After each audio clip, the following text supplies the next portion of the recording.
राजनीति उद्देश्य दुरुपयोग करा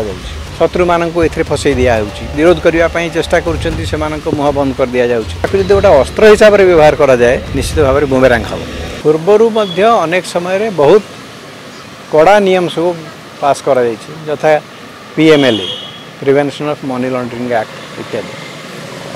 किंतु देखा जाइए जे नियमटा जिते कड़ा होती तार सेतिकी राजनीति उद्देश्य दुरुपयोग करा शत्रु मानक ए फसई दिया एवं जो माने विरोध करने चेष्टा कर मुह बंद कर दि जाए तेणु नियम कड़ाकड़ी हबारे किसी बाधा नहीं किंतु सेटा मध्य निरपेक्ष भाव में व्यवहार करने दरकार जो माने दोषी से विरुद्ध में से कार्यानुष्ठान करा दरकार किंतु गोटे अस्त्र हिसाब से व्यवहार करा जाए एवं राजनीतिक शत्रु मानकर जो माने कॉम्पिटिटर्स से विरुद्ध में प्रयोग करा जाए ताहले मु कहबी जे एभली नियम करवाटा निश्चित भाव में बुमेरांग हम मुझे कथा कहती जे को ग्राउंड रे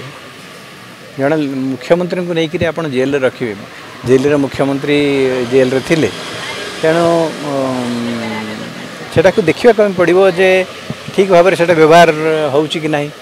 भारत बाहर विभिन्न देश मानक आम देखीचु सेठिकार प्रधानमंत्री जो माने मुख्य से जेल रे रखी दि जाए फांसी दे दि जाए तेणु गणतांत्रिक व्यवस्था एगुड़ाक ठीक कथा नुहे जदि आपण को आम भिडियोटी भल लगा तेब आम चैनल को लाइक शेयर और सब्सक्राइब करने को जमा भी भूलु नहीं।